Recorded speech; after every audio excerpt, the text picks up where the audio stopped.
নমস্কার বন্ধুরা, LB lucky ভিডিওতে আপনাদের সবাইকে স্বাগতম। বন্ধুরা, আমি কিন্তু মাতা কাশ্যপেশ্বরী মায়ের মন্দিরে রয়েছে এখন, আর মাতা কাশ্যপেশ্বরী মায়ের মন্দিরের সম্পূর্ণ ভিউটা কিন্তু আপনাদের তুলে ধরবো। আর তোর সঙ্গে এই মায়ের মন্দিরে আপনারা কিভাবে আসবেন সেই বিষয়টা কিন্তু এই ভিডিওর মাধ্যমে তুলে ধরবো। অবশ্যই ভিডিও লাস্ট পর্যন্ত দেখবেন এবং মায়ের মন্দিরে এসে আপনারা কোন দোকান থেকে ভোগ নেবেন এবং মায়ের মন্দিরে আসার জন্য কিভাবে আপনারা আসবেন সেই ভিউটা এই ভিডিওর মাধ্যমে অবশ্যই তুলে ধরবো।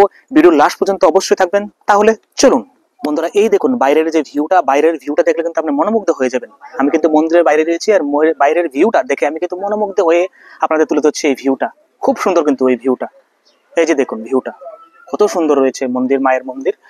বন্ধুরা, এই হচ্ছে সেই বটবৃক্ষ যেখানে কিন্তু মানুষের মনোকামনা নিয়ে আসে, আর মনোকামনা পূরণ করার জন্যই কিন্তু এখানে ধাগা বেঁধে দিয়ে যায়। দেখতেই পাচ্ছেন এই ভিউটা। বন্ধুরা, মায়ের মন্দিরে যাবার জন্য কিন্তু বিশালগড় থেকে আগরতলা যাবার যে রাস্তা রয়েছে সেই রাস্তায় কিন্তু আপনাদের রাস্তার মাথা আসতে হবে। রাস্তার মাথা থেকে কিন্তু আপনারা অটো পেয়ে যাবেন মায়ের মন্দিরে যাওয়ার জন্য। চলুন এবার আপনাদের কিভাবে যেতে হবে সেই বিষয়ে। বিশালগড় থেকে আগরতলা যাবার পথে কিন্তু আপনারা বাঁ দিকে যাবেন। বাঁ দিকে এই যে দেখুন, এই হচ্ছে মা কমলাসাগর মায়ের মন্দিরের যে গেট, এই গেটে কিন্তু ফটো দেখে দেবো। চলুন, এই হচ্ছে এখান থেকে কিন্তু আপনারা অটো পেয়ে যাবেন। দেখুন অনেক প্যাসেঞ্জার কিন্তু এখানে রয়েছে। চলুন একজন দাদার সঙ্গে কথা বলে নেব যাওয়ার জন্য কি কি সুবিধা রয়েছে। দাদা নমস্কার, আমি যদি কাশ্যপেশ্বরী মায়ের মন্দিরে যাই তাহলে এখান থেকে কত করে ভাড়া নেবেন আপনারা? আমরা ভাড়া নিই এখন, আগে ভাড়া 2018-তে আসলো 33 টাকা 60 পয়সা। হ্যাঁ হ্যাঁ, তো আমরা ভাঙতির সমস্যার কারণে আমরা 30 টাকা লইতাম। হ্যাঁ, তখনই আমরা জিনিসপত্রের দাম বাড়ার কারণে আমরা 1 টাকা 40 পয়সা লইয়া এখন আমরা 35 টাকা লই। আচ্ছা, এখান থেকে কটা থেকে কটা পর্যন্ত গাড়ি চলে সকাল এবং রাত্রিবেলা? সকাল 5টা থেকে শুরু হয়, সন্ধ্যা 5টা থেকে। আচ্ছা, আর এইভাবে কি রিজার্ভ নেওয়া যাবে মায়ের মন্দিরে যাওয়ার জন্য? কত টাকা নিচ্ছেন আপনারা রিজার্ভের জন্য? আমরা রিজার্ভের জন্য অনেক সময় 5 জনের ভাড়া দিলেও আমরা যাই, আর না হলে যদি বসে আনতে হয় তাহলে আমাদের 400 টাকা লাগে। বন্ধুরা, রাস্তার মাথা থেকে কিন্তু মায়ের মন্দিরে যাবার জন্য রওনা হয়ে গেলাম। চলুন তাহলে আমরা কিন্তু বাইকে করে চলে যাচ্ছি, আর আপনাদের কিন্তু দেখেছিলাম অটো করে যেতে পারবেন। আমরা কিন্তু এখন বন্ধুরা বাইকে চলে যাচ্ছি। তাহলে চলুন মায়ের মন্দিরে কিভাবে যাবেন সম্পূর্ণ গাইড আপনাদের এই ভিডিওর মধ্যে তুলে ধরবো। তাহলে ভিডিও লাস্ট পর্যন্ত অবশ্যই থাকবেন। বন্ধুরা, আমি কিন্তু কিছুটা পথ অতিক্রম করার পর এখন কিন্তু আমি রয়েছি ত্রিপুরার টিএসআর ফার্স্ট ব্যাটালিয়ন ক্যাম্পের আশপাশে কিন্তু রয়েছি, আর এই রাস্তা ধরেই কিন্তু আমরা কমলাসাগর মায়ের মন্দিরে যাব। চলুন একটু চেষ্টা করব ফার্স্ট ব্যাটালিয়ন টিএসআর ক্যাম্পের ভিউটা, সামনের যে গেটটা, গেটের ভিউটা তোলা ধরার জন্য। বন্ধুরা, এই হচ্ছে টিএসআর ফার্স্ট ব্যাটালিয়ন এর গেট। এই রাস্তা কিন্তু আপনারা যেতে হবে। এই যে দেখুন, এখানে কিন্তু প্রকৃতির যে অনন্ত সৌন্দর্য তা কিন্তু পরিলক্ষিত করা যাচ্ছে, আর আমি কিন্তু মনোমুগ্ধ হয়ে গেছি। একই রাস্তা কিন্তু আমরা চলে যাব বন্ধুরা মধুপুর বাজার। মধুপুর কিন্তু বিশালগড় রাস্তার মাথা থেকে কিন্তু মধুপুর বাজার কিন্তু 6 কিলোমিটার, আর মধুপুর থেকে কিন্তু মায়ের মন্দির আর 6 কিলোমিটার, টোটাল 12 কিলোমিটার। বিশালগড় রাস্তার মাথা থেকে কিন্তু টোটাল 12 কিলোমিটার পথ অতিক্রম করতে হবে আপনাদের, তারপর কিন্তু মায়ের মন্দিরে যেতে পারবেন। আর আমরা কিন্তু কিছুক্ষণ পরই মধুপুর বাজারে পৌঁছে যাব। তারপর আর 6 কিলোমিটার পথ অতিক্রম করার পরই মায়ের মন্দিরে যাব। আর সেদিকটা অবশ্যই খেয়াল রাখবেন, একই রাস্তা কিন্তু যাবেন, আপনার ডান দিকে বা দিকে কোনো রাস্তা যাবেন না। আপনার রাস্তার মাথা থেকে কিন্তু এক সোজা রাস্তা ধরে মায়ের মন্দিরে পৌঁছতে পারেন। এই রোডটাই কিন্তু একদম মায়ের মন্দিরে গিয়ে পৌঁছে গেছে। বন্ধুরা, বিশালগড় রাস্তার মাথা থেকে কিন্তু 6 কিলোমিটার পথ অতিক্রম করার পর এখন কিন্তু আমরা মধুপুর বাজারে পৌঁছে গেছি। আর মধুপুর বাজার কিন্তু আরো 6 কিলোমিটার পথ অতিক্রম করতে হবে, তারপর কিন্তু মায়ের মন্দিরে পৌঁছে যাব। চেষ্টা করবো কিছুটা ভিউ তুলে ধরার জন্য মধুপুর বাজারের। বন্ধুরা, আমরা 10 কিলোমিটার পথ অতিক্রম করার পর কিন্তু এখন দেবীপুর বাজারে পৌঁছে গেছি। এই হচ্ছে দেবীপুর বাজার। দেবীপুর বাজার থেকে কিন্তু 2 কিলোমিটার পথ অতিক্রম করার পর কিন্তু আমরা মায়ের মন্দিরে পৌঁছে যাব। তাহলে চলুন বন্ধুরা, আমি কিন্তু এখন আপনাদের দেখিয়ে দিব কোন রাস্তায় আপনাদের গেলে সুবিধা হবে। দুটো রাস্তা কিন্তু রয়েছে মায়ের মন্দিরে যাবার জন্য। দুটি রাস্তা কোন কোন রাস্তাগুলো রয়েছে চলুন আপনাদের দেখুন। এই সোজা রাস্তা কিন্তু যদি আপনারা চলে যান তাহলে কিন্তু যারা অটো গাড়ি বা বিভিন্ন গাড়ি নিয়ে আসবেন তাহলে কিন্তু আপনারা এই রাস্তায় চলে যাবেন, চলে গিয়ে কিন্তু মায়ের মন্দিরে যেতে পারবেন। আর যারা ধরুন বাইক আরোহী রয়েছেন তাদেরও যাওয়ার জন্য একটা রাস্তা রয়েছে, এখানে যেতে পারবেন। একটা রাস্তা রয়েছে, সেটাও দেখে চলুন তাহলে। আর এই দিক দিয়ে দেখুন, এই যে রাস্তা রয়েছে এইটা দিয়ে কিন্তু আপনার মায়ের মন্দিরে যেতে পারবেন। চলুন তাহলে প্রথমে আপনাদের এই রাস্তাটা নিয়ে যাচ্ছি, এই রাস্তাটা দেখিয়ে দিচ্ছি মায়ের মন্দিরে যাওয়ার জন্য কি সুবিধা রয়েছে এখানে। বন্ধুরা, এই যে দেখতে পাচ্ছেন এটা হচ্ছে সীমান্ত হাট। দুই পারের লোকজন কিন্তু এই হাটে কিন্তু বাজার করতে একটা সময়, এখন যদি বন্ধ আছে এই রাস্তা। চলুন মায়ের মন্দিরের দিকে চলে যাচ্ছে। বন্ধুরা, এই যে দেখুন, এই যে লাইন অটোগুলো ছিল কিছুক্ষণ আগে দেখেছিলাম, এরা কিন্তু এখান থেকে বিশালগড় রাস্তার মাথা থেকে কিন্তু প্যাসেঞ্জার নিয়ে এখানে আসছে। এখানে কিন্তু নেমে মায়ের মন্দিরে যেতে পারেন। তাহলে চলুন সামনে দিকে যাই। বন্ধুরা, ফাইনালি কিন্তু আমরা মায়ের মন্দিরে চলে আসছি। এবার কিন্তু মায়ের মন্দিরের সম্পূর্ণ ভিউটা কিন্তু তুলে ধরবো, তাহলে অবশ্যই সঙ্গে থাকবেন। চলুন বন্ধুরা, এই হচ্ছে মাতা কাশ্যপেশ্বরী মায়ের মন্দির। মন্দিরে যাবার প্রাক মুহূর্তে কিন্তু আমরা মায়ের দিঘিতে প্রথমে যাব, তারপর কিন্তু মায়ের মন্দিরে যাব। তাহলে বন্ধুরা, এখন কিন্তু মায়ের দিঘিতে আমরা চলে এসেছি। মায়ের দিঘিতে মাকে জল অর্পণ করবো।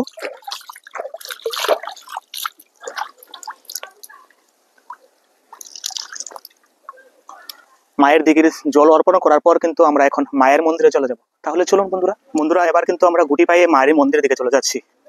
এখানে কিন্তু অনেকগুলো পুজোর প্রসাদের দোকান রয়েছে, আমরা কিন্তু পুজোর সামগ্রী নিতে পারবেন। আর এখান থেকে একটা দোকান কিন্তু আপনাদের পরিচয় করে দেবো, এই দোকানে কিন্তু আপনারা অবশ্যই চলে যাবেন। এলবি লাকি ভিডিও যখন বলবেন আপনারা কিন্তু অনেক সুবিধার হাত বাড়িয়ে দেবে। তাহলে চলুন, পাশে কিন্তু রয়েছে কালীমাতা পেরা ভান্ডার। এই পেরা ভান্ডারে কিন্তু আপনারা চলে আসবেন। এই দেখুন, কালীমাতা পেরা ভান্ডারে এসে কিন্তু মায়ের জন্য বিভিন্ন সামগ্রী নিতে পারবেন।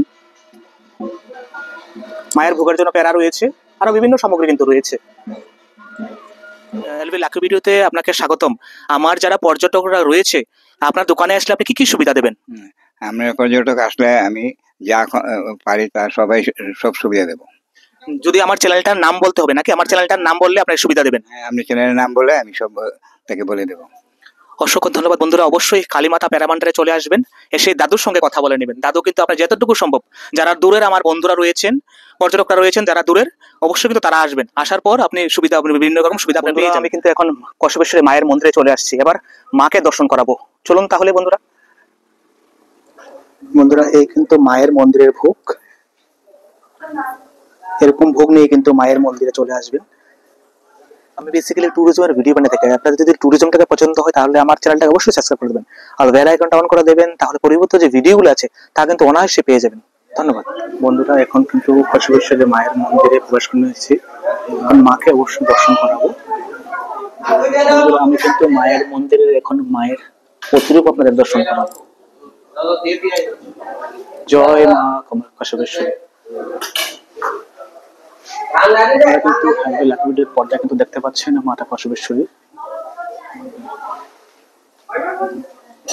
নমস্কার বন্ধুরা, এলবি লাকি ভিডিওতে আপনাদের সবাইকে স্বাগতম। বন্ধুরা আমি কিন্তু এখন মাতা কসবেশ্বরী মন্দিরে এসেছি, আর মায়ের মন্দিরে কিন্তু এখন যিনি আমার সঙ্গে রয়েছেন, মায়ের মন্দিরের পূজারী কিন্তু রয়েছেন। চলুন মন্দিরের বিষয়ে একটু কথা বলার চেষ্টা করবো। নমস্কার পুরোহিত বাবু। যদি মন্দিরের বিষয়ে জানতে চাই, মন্দিরের বিভিন্ন রহস্য রয়েছে, যদি দর্শনার্থীরা এই রহস্যের বিষয়ে জানে তাহলে কি বলবেন?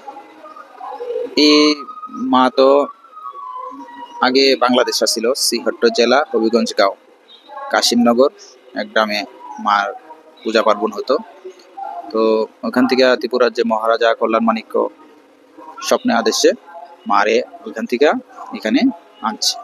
তো মহারাজার ধন্যমাণিক্য এই মন্দির স্থাপিত করছে। কল্যাণমাণিক্য তো স্বপ্নে আদেশে আনছে কিন্তু স্থাপিত করতে পারছে না, মহারাজার ধন্যমাণিক্য এই মায়ের মন্দির স্থাপিত করছে। এই মায়ের মন্দির বয়স আনুমানিক 530 বছর পুরানো। মায়ের রূপ হচ্ছে দুর্গা রূপ, মায়ের 10 হাত, নিচে মহিষমর্দিনী আছে, সিংহ বাহিনী। তো সিংহের উপরে মা বসানো, নিচে মহিষাসুর আছে, দেবীর পদতলে শিবলিঙ্গ থাকাতে কালী নামে পরিচিত। মায়ের নাম এমনিতে জায়গা অনুসারে কসবেশ্বরী কালী মাতা। এখানে মা খুবই জাগ্রত, প্রচুর দর্শনার্থী বিভিন্ন খান থেকে আসে, দেশ এবং দেশের বাইরে থেকেও আসে, আমেরিকা, জাপান, এখান থেকে সব পর্যটকও আসে। আমাদের ত্রিপুরার খুবই জাগ্রত ত্রিপুরেশ্বরী মা কসবেশ্বরী মা। তো বিভিন্ন খান থেকে বিভিন্ন রাজ্যের থেকে এখানে প্রচুর দর্শনার্থী মা এখানে পূজা দিয়ে যায়। তো রহস্য বলতে মা যে ভক্তই যেভাবেই মা ডাকে ওইভাবেই সাড়া দেয়।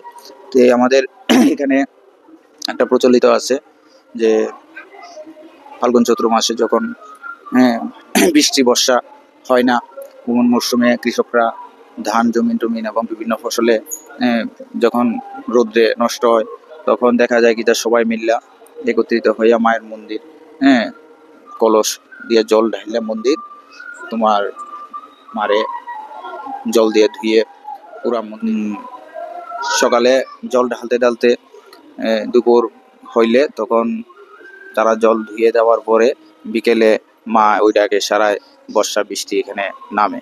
তো মায়ের অনেক অলৌকিকই আছে। তো আমরা দাদুরার মুখে যতটুকুই আমরা শুনছি বা আমরা নিজের চোখেও দেখছি যে এলাকাবাসী তারা বিভিন্ন যে বয়স্করা আছে তাদের মুখে মায়ের অনেক শুনছি যে মা খুবই জাগ্রত। এবং এখানে যে মায়ের পুকুর খনন করা হয়েছে এটাও মায়ের স্বপ্নে আদেশে। মার প্রথমে মায়ের মন্দিরের সাইডে কাটা হয়েছিল, তখন জল উঠে না, এটাও আমার দাদুর মুখে শুনেছি। তারপর মার স্বপ্নে আদেশে মা নাক বরাবর কাটার লেগে কইছে, তো না কাটার পর এখানেও জল উঠে না, পরে তারপরে মায়ের এই স্বপ্ন আদেশে রাজা যে রানী কমলা দেবী ওখানে পদার্পণ করার জন্য আদেশ করছিল। তখন যখন এবং রানী মা এখানে পদার্পণ করছে। তারপরে চতুর্দিক থেকে মায়ের পুকুরে জল উঠছে। তো মা খুবই দর্শনার্থীরা এবং ভক্তেরা এবং আমরাও যা দেখি মায়ের অলৌকিক অনেকেই আছে। তো আমি যতটুকু মিডিয়া মাধ্যমে চাইলে কই, মায়ের যে এখানে পূজা হয়, সকালে মায়ের 7টায় 6:30 থেকে 7টার মধ্যে মায়ের স্নান করানো হয়। মায়ের 11টা থেকে 12টা মার ফল মিষ্টি ভোগ দিয়ে পূজা হয় এবং 1:30 থেকে 2টার মধ্যে মায়ের অন্ন পায়েস ভোগ নিবেদন করা হয় এবং সন্ধ্যা আরতি পূজা অন্ন পায়েসটাই দিয়ে করা হয় এবং রাত্রি 8টায় মন্দির ক্লোজ হয়। অসংখ্য ধন্যবাদ। শুনছিলাম কিন্তু কসবেশ্বরী মায়ের মন্দিরে পুরোহিতের মুখ থেকে এই মন্দিরের বিষয়ে। ধন্যবাদ।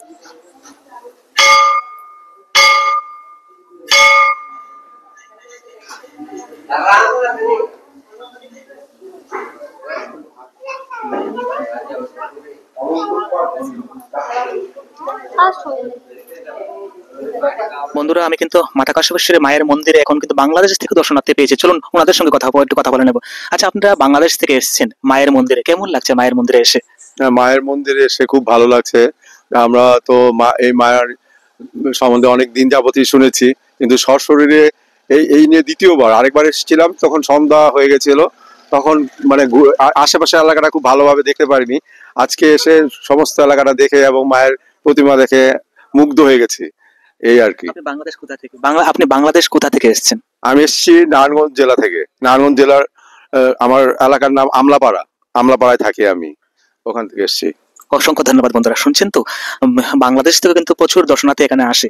আপনারা আসছেন তো? বন্ধুরা, এলভি লাকি ভিডিওতে আজকের জন্য এতটুকুই। দেখা হচ্ছে আবার নেক্সট ভিডিওতে। ভালো থাকবেন, সুস্থ থাকবেন। সঙ্গে থাকার জন্য অসংখ্য ধন্যবাদ।